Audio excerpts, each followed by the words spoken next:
There we go. Okay, so I want to go do a little bit of basic background of our number groups because there are some things that we're going to assume. Okay, so when we're talking about number groups, this is going way back to like pre-algebra. You did stuff like this. We usually start this way. The lowest number group we call the natural numbers. The natural numbers are the counting numbers, 1, 2, 3, 4, 5. We call them the natural numbers because they're the numbers that occur in nature. In other words, when the leaves fall off the tree, you see a leaf or you don't see a leaf. 0 isn't a natural number because there's nothing there. And I can count leaves. I don't count, oh, well, that looks like 2/3 of a leaf. No, I just count things that are in front of me. So the natural numbers, we know 1, 2, 3, 4, 5, so on. If I throw in 0, now I have the whole numbers. Okay, so 0, 1, 2, 3, 4, 5. It's the natural numbers union with 0. If I consider every positive or negative whole number, those are called the integers. And that's, a pretty major group for us. And we're all very, very familiar with the integers. So if it's a positive or a negative whole number, not a positive or negative natural number, that's where people get in trouble. We know that if we say something like z plus is n, by the way. They are exactly the same thing. But if I say z minus, I'm talking about the negative integers. Okay, so if I said consider every conceivable quotient of integers that is allowable. In other words, if 0 is in the denominator, it's undefined. So I don't get an actual value. You can still try to divide by 0 because if I'm talking about the slope of a vertical line, we are trying to divide by 0. We say that slope is undefined. So every conceivable quotient of integers is called a rational number. And that's the next one. And rational numbers is the one people have the most trouble with because a lot of people have incorrect definitions. So I want to make sure on the definition part. If I wrote, let's say, a over b, I wrote pi over 3, I wrote, root 6 over root 7, I wrote 2 over 3. These are all quotients. Nobody has trouble with quotients. This is the only one that is a rational number. Okay.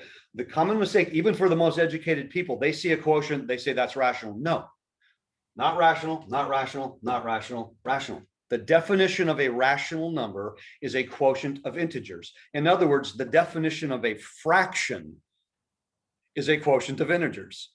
Not a quotient, a fraction. A fraction is a rational number. They have exactly the same definition, but people assume fraction just means I wrote it as a quotient. That is not true. In fact, the majority of the time you write a quotient, it isn't a fraction because it's not rational. So the definition of a rational number is any number that can be written as a quotient of integers. That's why if I said the number 6, well, can you write the number 6 as a quotient of integers? Yeah, I can write it 6 over 1, 12 over 2, 18 over 3. Oh, because those are all equivalent forms of the number 6. In other words, it could be reduced. So that's legal. Now, there's a secondary way of looking at rational numbers that's extremely important, and that is the decimal equivalent. A rational number, as we know, is any number that has a terminating decimal, okay, or an infinite repeating sequence. So if it were 1/3, we write it like this typically. The bar indicates that it repeats forever. So we know that. We know every rational number either has a terminating decimal or an infinite repeating pattern of decimals. It's one or the other. That's the decimal version of a rational. And I need that definition because there's still one more category. I have an infinite non-repeating decimal sequence like pi, like square root of 6, like square root of 7. And that is the definition of an irrational number. Again, an irrational number has an infinite non-repeating decimal sequence. Oh, so therefore, every number that can be written as a quotient, yes, or every number that has a terminating decimal or an infinite repeating decimal. Therefore, the rest of them we call the irrational numbers. So when I give you a number, it's going to be rational or it's going to be irrational. There's not a third category of that number. And when I put those two together, I get the set of real numbers. Now, for the purposes of what we're doing, we're not going to deal with imaginary numbers for what we're doing. but those are there also. So I do want to remind you where those fit in. For every real number, there's a one-to-one correspondence. There's an absolute one-to-one mapping of the reals to the imaginaries, because if A is a real number, then AI is its imaginary counterpart. So there's exactly the same number of imaginary numbers as there are real numbers. So if I put those together and I say, we usually call it IM, then together those make the set of complex numbers, the script C. Now in this class, we're not going that route, but if you continue on the calculus, linear algebra, differential equations, that route, yes, you only deal with complex numbers. You never limit it to just reals. But discrete math, we limit it to reals. In fact, we rarely work with reals. We mainly work with these two groups here. Okay, we don't generally work with irrationals, although we are going to see irrational proofs. Now, I point these out because each of these sets is infinite, but each of these have very specific definitions that we want to make sure we understand. Now, if you've had linear algebra, then you understand the concept of closure. So if you've never heard the term, there are 11 properties of real numbers that apply to algebra. Okay, 11, 5 of them for addition and 5 of them for multiplication. And the properties, of course, are things like commutativity. Well, yeah, associativity, identity and inverse. Remember, if there's an inverse, there's an identity. They typically go hand in hand.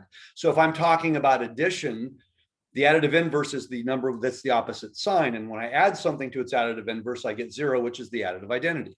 Okay, so again, commutativity, associativity, identity, inverse, and the most important, closure.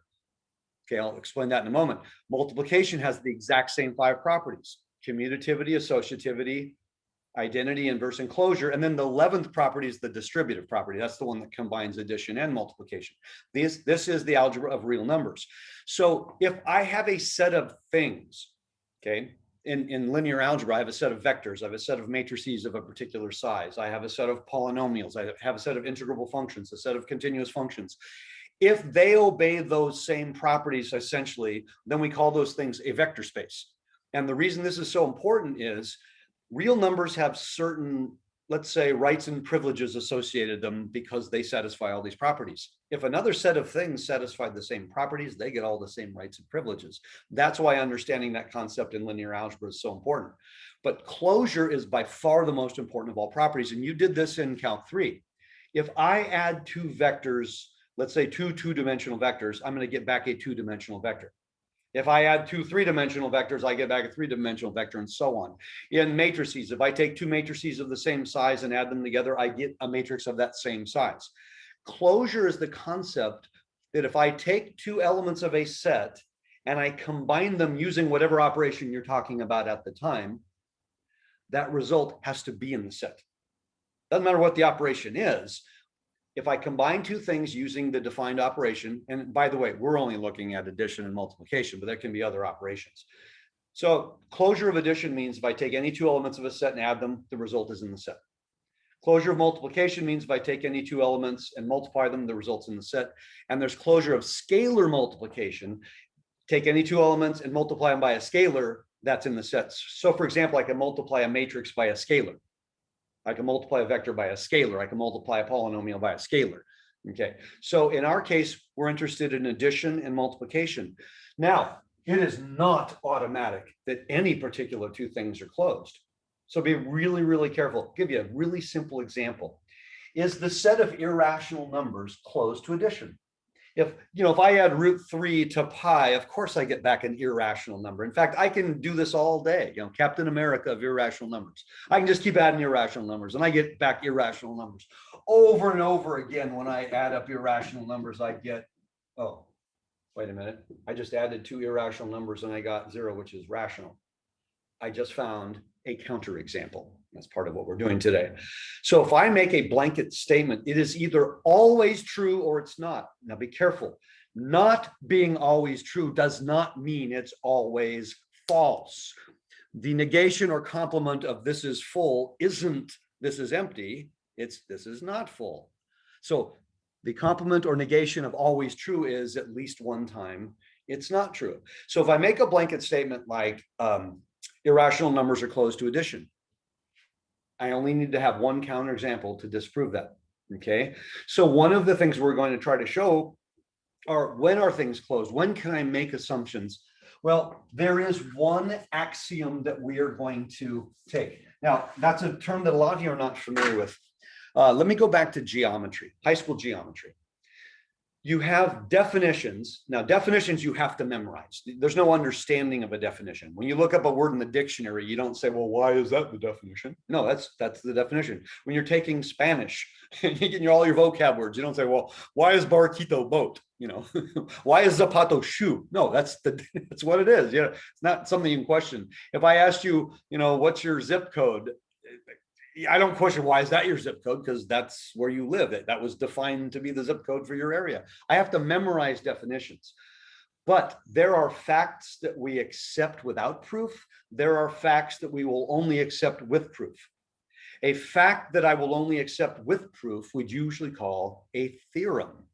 A weak theorem is called a corollary, and a weak corollary is called a lemma. But let's stick with theorems. Theorems are absolute facts that have to be proven. Are there things that we cannot prove?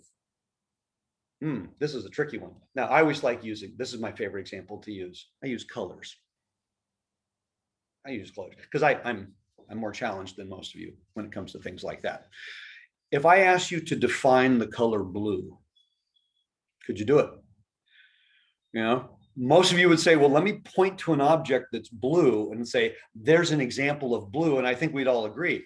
But what if I was blind and you're trying to define the color blue? Could you? No, the answer is you couldn't define blue. You can demonstrate blue. You can show me something that's blue, but you couldn't define blue. Could you define yellow?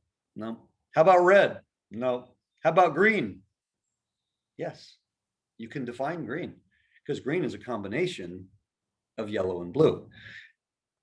Blue, red, and yellow are called the primary colors. They're also called undefinable terms. And in a geometric sense, that's one of the most important concepts that exists. An undefinable term doesn't mean it's so complicated you can't define it. No, it means it's so basic, it's not possible to define it in more basic terms than that. So colors have undefinable terms. They're called the primary colors. Every color that exists is some combination of those primary colors. That's kind of a cool thought. Now, in geometry, there are 4 what we call undefinable terms: point, line, plane, space. And ultimately, every single word that you will ever use in geometry comes back to those, strangely enough. If I was trying to define, let's say something as simple as, I want to define an angle. We all know what an angle is. What is an angle? Well, it's 2 rays that share a common endpoint. What's a ray? A directed line segment that's infinite in one direction. In other words, ultimately, I'm using line and point to define angle. Now, I can define an angle. I can't define a line or a point. We know what a point is. We know what a line is, but it can't be defined in more basic terms. They're called undefinable terms. They're starting points. So we also have those. That's one part of geometry. Another thing is absolute facts that we know is true. I have a point here between my fingers. I have another point between these 2 fingers. So hopefully you can see them. They're really small. Now, how many lines can I draw that pass through both of these points? We know there's exactly 1. That's an absolute fact that is unquestionable. Through 2 distinct points, only 1 line can be drawn. And by the way, that is a huge important fact in geometry.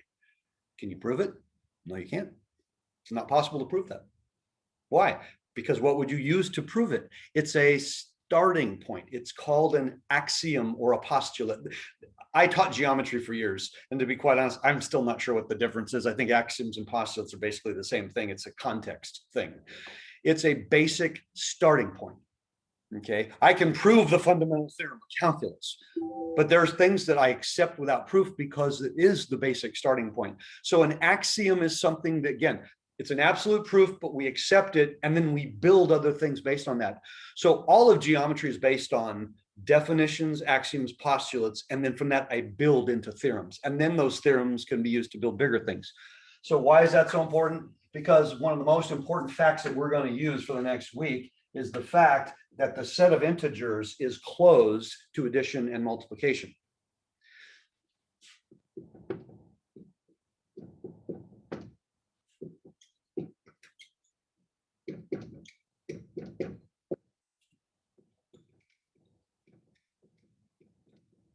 This is astronomically important, and it cannot be proved. If I take any two integers, their sum is still an integer and their product is an integer. This is absolutely huge. And this is going to be the reason when you're proving things, that might be your reason, because the sum of integers is still an integer, or integer addition is closed. It's the same statement. Or your statement might be the product of integers is still an integer, or integer multiplication is closed. Now, scalar multiplication of integers is not closed. Scalar multiplication means I'm multiplying by any real number. Oh, so if I took an integer and I multiply it by square root of 2, that's scalar multiplication, but my result would no longer be an integer. It would still be a real number. So when we're talking about multiplication, we mean two things from the set that we're talking about. So one of the things we're going to prove today is that rational numbers are closed to addition and multiplication and different operations. We do not assume that. No, that has to be proven. What we get to assume is this. So this is one of the most important starting points for the proofs that we're going to do, but we can't prove this. This is an axiom. There are technically two axioms here. Okay, so with that said, now we want to do some definitions, some very specific definitions. And these are things you already know. For example, if I say a prime number, it's a prime number. I mean, it's really good. No, that's not a prime, like a prime steak. No, a prime number, just think baby definition. A prime number, first of all, is a positive integer. Negatives are not considered primes. There's nothing wrong. I can say the negative of a prime number, but a prime number is a positive integer that has exactly two factors, one and itself. That means the number 1 is not prime. That's a common mistake. 1 is not prime. The first prime number is 2. Okay, so if you have a positive integer, and it has to be greater than 1 because 1 only has one factor, a positive integer greater than 1 has at least two factors, at least 2. Now, the number 2 can only be written as 2 times 1. 1 times 2 is the same thing. But what about the number 4? I can write that as 4 times 1 or 2 times 2.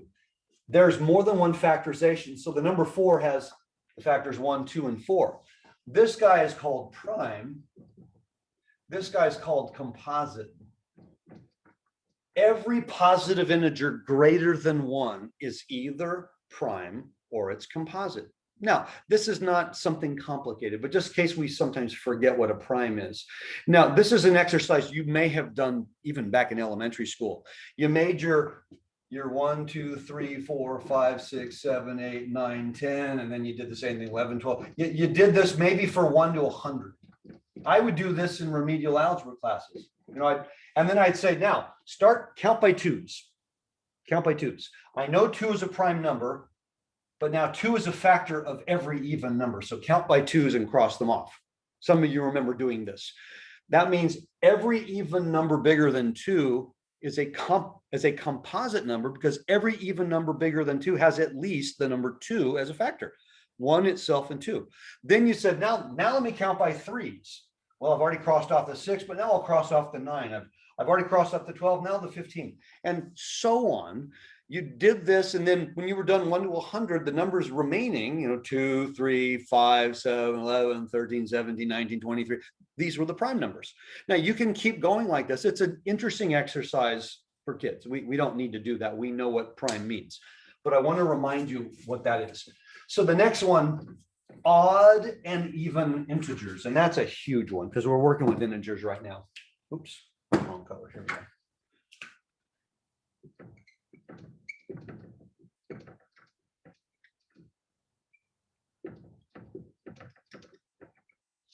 Now we know what the even integers are, 2, 4, 6, 8, 10, but what about 0? Is that even? What about -2, -4, -6? Oh, because I'm saying integers, so I have to allow for positive, negative, and 0 in the conversation. So how do I, if I started with an even number and I counted by twos, I'd stay even in either direction. 2, 4, 6, 8, 0, -2, -4. If I start with an odd number and I count by twos, 1, 3, 5, 7, 9, -1, -3, -5. So the key is if I want to stay even, count by twos, starting even. If I want to stay odd, count by twos, but starting odd. So how do we do this? This is the formal definitions are really easy. Okay, for an even integer. All right, let's say that n is even. Then that means there exists, okay, it doesn't matter what letter of the alphabet, I'll just say T. There exists a T in Z such that n equals 2 times T. Sometimes the author uses R, sometimes the author uses P, it's not really important. N is even means there exists a T in Z such that n is 2 times T. And T can be any integer, positive, negative, odd, even. T could be the number -7, could be the number 2, could be the number bazillion. It just has to be an integer. And then 2 times that integer is even. This is the definition of an even. Okay, I don't have to prove this. This is a definition. So then what's the definition of an odd number? If I said n is odd, these are totally separate statements. If n is odd, what do you think is true? Then there exists a T in Z such that n equals 2T plus 1. That's our formal definition of an odd number. By the way, we could have chosen to define this as 2T minus 1, but the traditional is 2T plus 1. Okay, so if T is any integer, then we now know that 2T is even. And if I add 1 to an even integer, I get an odd integer. Okay, that's a very, very important fact also. Okay, so with these two statements here and these two definitions here, let's see if we can prove something. Let's start with something really basic. Let's prove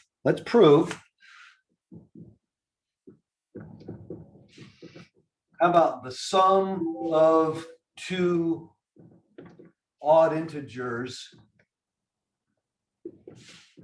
is even. Now, I think we all believe this. Now, this is something kind of a side note, but this is something I feel very strongly about.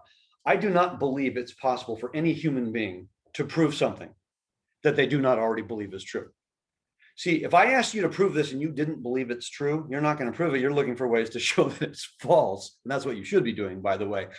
You can't prove something you don't believe is true. I think we all believe that if I add two odd numbers together. Now, if you're not sure, just take a couple of odds, say 3 plus 7, that's 10. Okay. 5 plus 9, that's 14. Okay. Yeah. I think I believe that. That's not a proof. I just want to make sure I understand it. Because if I said the product of two odd integers, that's something different. So the sum of two odd integers is even. So let's start with, how about let m and n be odd integers? Let's start somewhere. Okay.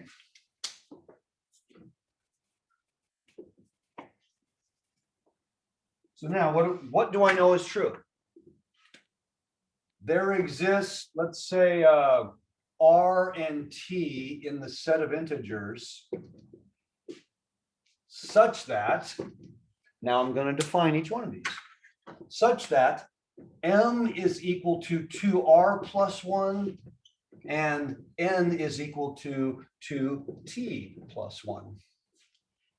By the way, you say, why aren't I using an s? I will use s occasionally. I tend not to use s as much because s's look too much like my 5s.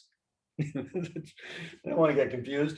Okay, so I'm saying these guys are odd integers. That means each of these could be represented in this way. You notice I got to use different values because m and n, they're not equal. They could be, but I'm not going to require they be the same. Now, I want to show their sum. So I've just done the setup. I haven't done the proof. So now the proof will come. M plus n equals what? 2r plus 1 plus 2t plus 1, which is 2r plus 2t plus 2.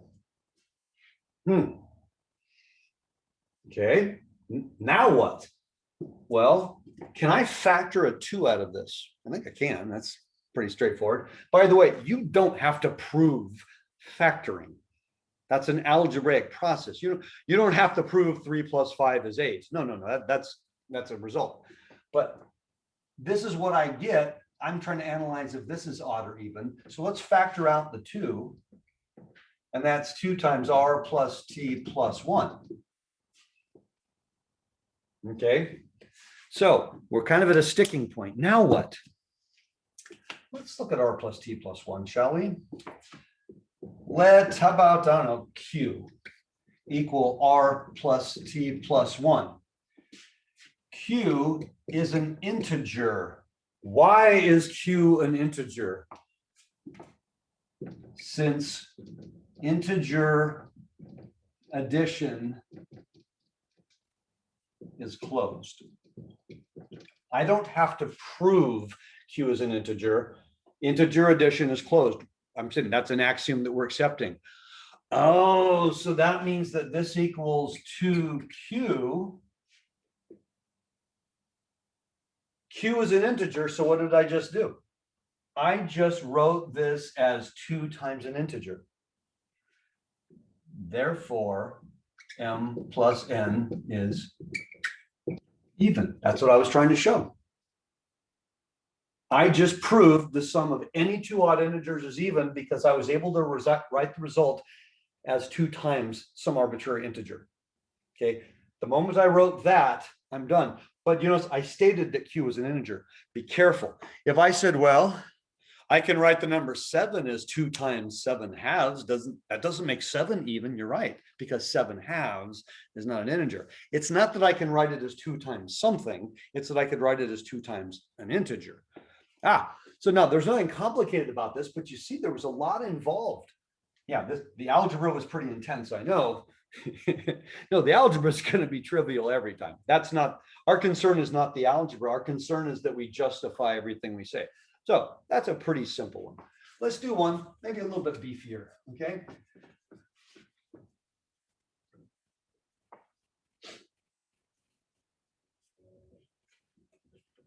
How about,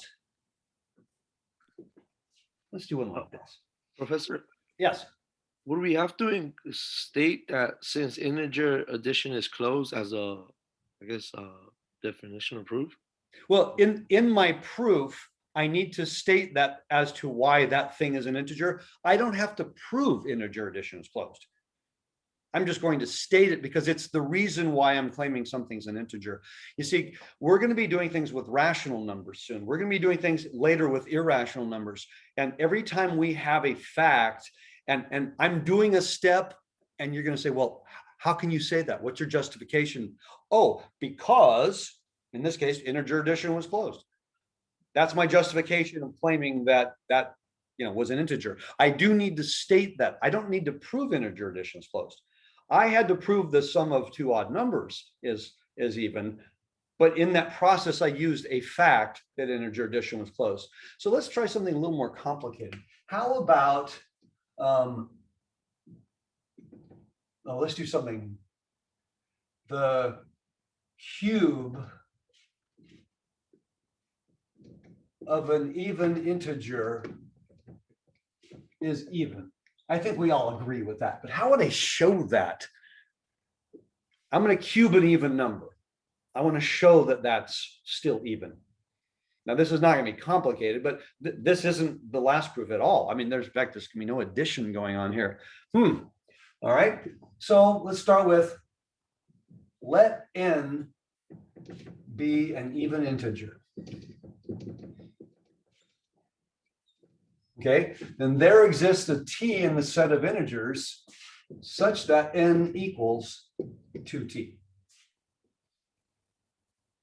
Okay, n is an even integer. I know I can write n as 2 times another integer. By the way, that has nothing to do with what t is, just so we know.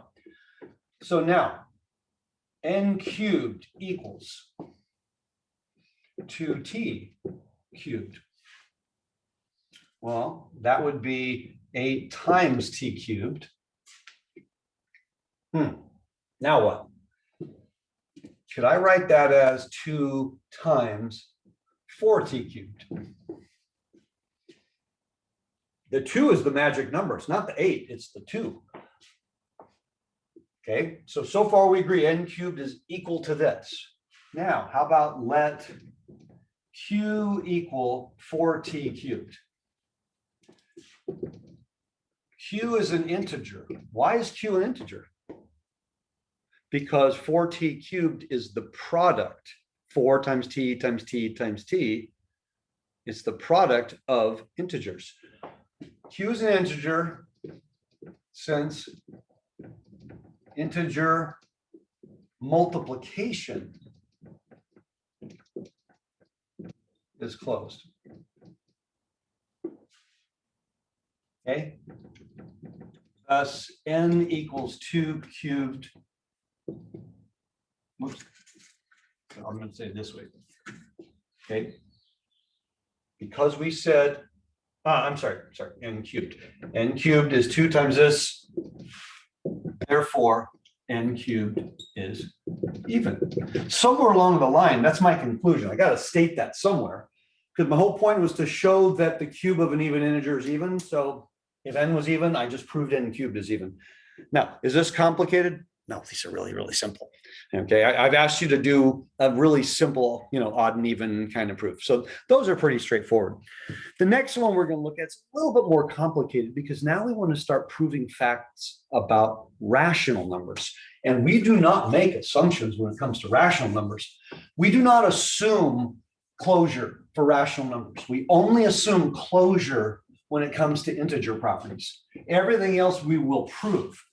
Because if we start assuming closure, assuming closure would be akin to assuming, let's say, commutativity of a particular operation.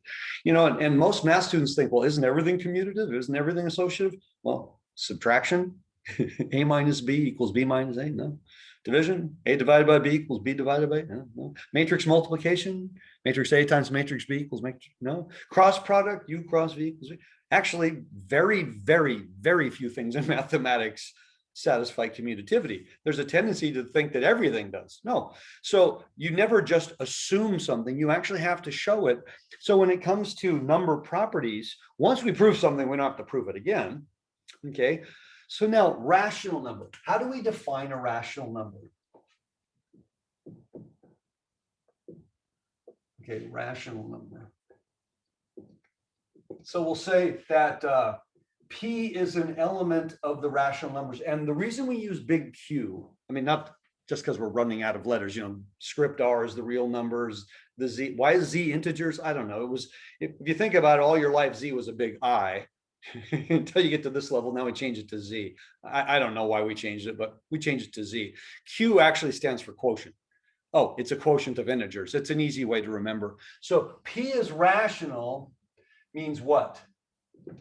There exists an R and S in the set of integers, S not equal to 0, such that P equals R over S. And by the way, this is redundant. And a lot of times we won't even bother, because it's like, I'm not talking about undefined. So if I have a rational number, it means that there are 2 integers out there that my number is a quotient of integers. By the way, could the R be 0? Yes, it could, because 0 is a rational number. It's just that the S can't be 0. So if I gave you a number, 3/4, I'm saying that's rational, because 3 and 4 are integers. Okay. And we're not even talking about the reduced form. We'll get to that later. Okay. So that's rational number. So here's what I want to do. Starting with that definition, I want to prove the sum of rational numbers is rational. Now, I think we all believe that. Keep it simple. If I add 2 fractions together, my result is still going to be a fraction, because we know how to add fractions, common denominator, all that stuff. We know that. We've been doing that our whole life, but we've accepted that. We never proved that. And there's a lot of things in mathematics, absolute facts. There's a lot of things that we've always accepted, but we never proved. I mean, everybody here knows that the area of a circle is pi r squared, right? The volume of a sphere is 4/3 pi r cubed. It's like, we know that. Did you ever actually see a proof to that? Hopefully you did, but it was in calculus. It's not possible to prove any of these things without calculus, yet you've been using them your whole life. And then in calculus, you did a proof where you went, oh my God, the surface area of a sphere is 4 pi r squared. And it required, that's basically the last day of Calc 1. You get to prove this because you're doing surface areas, and said, I've accepted all of these things my whole life. Yeah, anything about a circle you accepted because it requires calculus. Oh, so there's a lot of things that we know are true, but you never seen a proof for, because sometimes the proof is beyond us. We won't be able to understand the proof until later on. Okay, everybody knows this is true, but can you prove it? So let's do that. Let's let P and Q be elements of the rational numbers. This is where I'm starting. Okay, that means I have a very clear way of defining it. This means then there exists, I'll use A, B, C, D. A, B, C, D in the integers, okay, B not equal to 0, D not equal to 0, because those are gonna be my denominators. Okay, such that P equals A over B and Q equals, I should put and, not comma, sorry, and. Okay, we're setting ourselves up. I'm starting with the statement P and Q are both rational numbers. That means I can represent both of them as quotients of integers. I've defined A, B, C, and D to be integers. Again, it's kind of redundant. B and D are not 0, because if B and D are 0, undefined isn't a number. So it's definitely not a rational number. Okay, it's never going to be an issue, by the way. If you forget to say that, you're not, it's not a horrible whiff on your part, but it's just good form. Throw that in there. All right, I'm starting with this. Now what? Well, now I want to add P and Q together. Okay, so now that we've got the whole thing set up, I'm going to run out of room very soon. So I'm going to start this up top.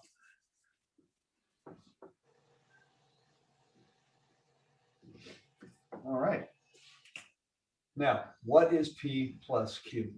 Well, that would be A over B plus C over D. Now, I don't have to prove how to add two quotients. That's an algebraic step.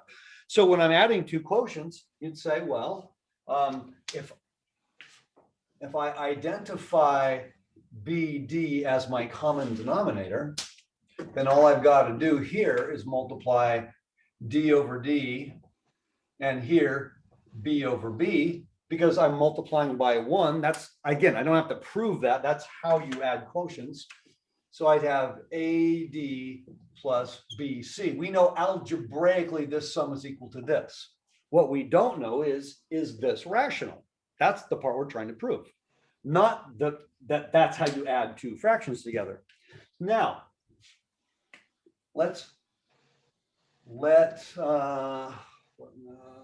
I'll use R and S. Let R equal AD plus BC, and let's let S equal BD. Okay. I'm sorry that I'm having to erase, but this is why you get to play it back if you need it. All right. Let's start with this statement here. I guess I can say it once. R and S are both integers. Why are R and S both integers? Remember, we started with A, B, C, and D being integers. We chose them to be integers. So why can I absolutely say that AD plus BC is an integer and BD is an integer? Because the sum and product of integers is closed. I can say that as one statement. These are integers since integer addition and multiplication is closed.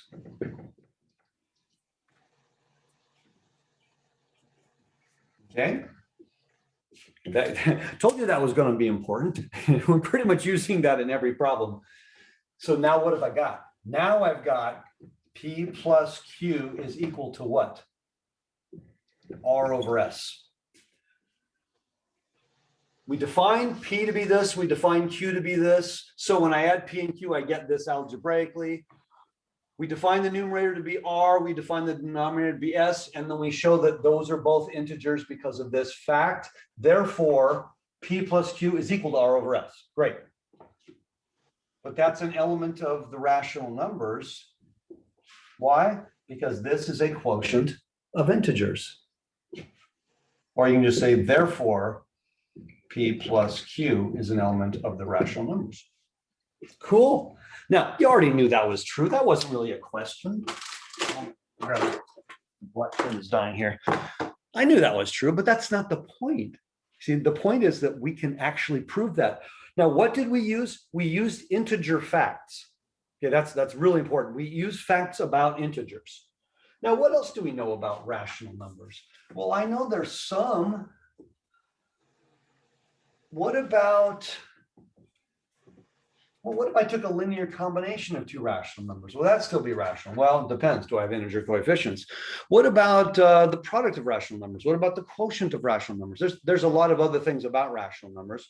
So how about the product? Let's prove the product.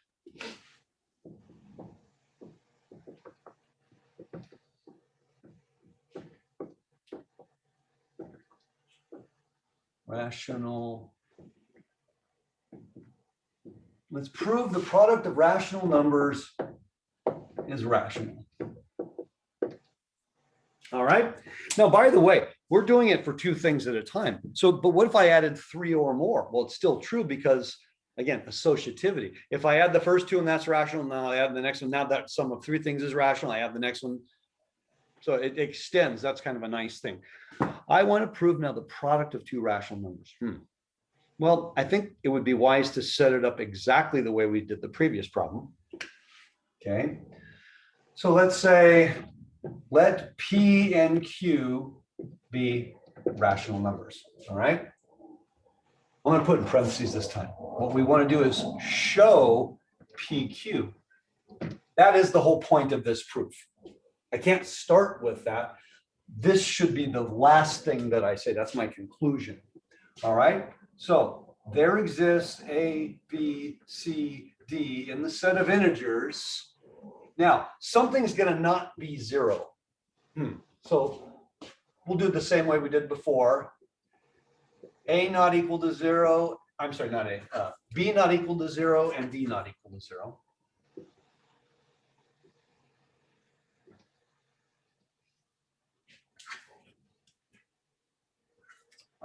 There's such that P equals A over B and then Q equals C over D. All right, I'll put and here, sorry. That'd be better. All right, so we're creating the problem. P and Q are rational numbers, therefore P is A over B, Q is C over D for integers A, B, C, and D, where B and D are not zero. Okay. P times Q equals what? Equals A over B times C over D. Now the nice thing is we already know how to multiply quotients. That's AC over BD, period. I don't have to prove that. I just got to prove this is rational. Professor, yes. the symbol of epsilon crossed out means and? I'm sorry, say that again. The symbol of crossed out epsilon means and? No, yeah, that means and. Okay. Yeah, that's not a math and. that just means and. If you go to your keyboard on your computer, you have that symbol probably up on top. Although on the one on top, I think it looks like the one on top. It looks more like a. Oh yeah, yeah. I don't like that symbol because it's too hard to draw. Mhm. I like that symbol because it's easy to. Yeah, it just means and. It's what math people do when they don't feel like spelling and because you don't want to misspell. Okay, I'll just write it down for myself. Yeah, I would say math people don't want to misspell and, it's that's a bad form thing. All right, so I've got this. Now what? Well, let's let, what did I use before? I used R and S. Let R equal AC and S equal BD.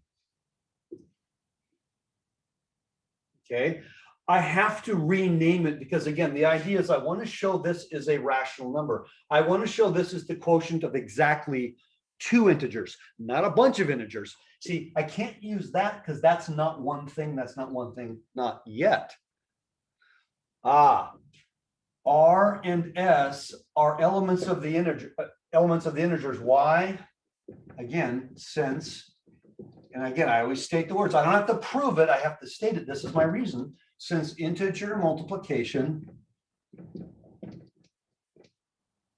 is closed.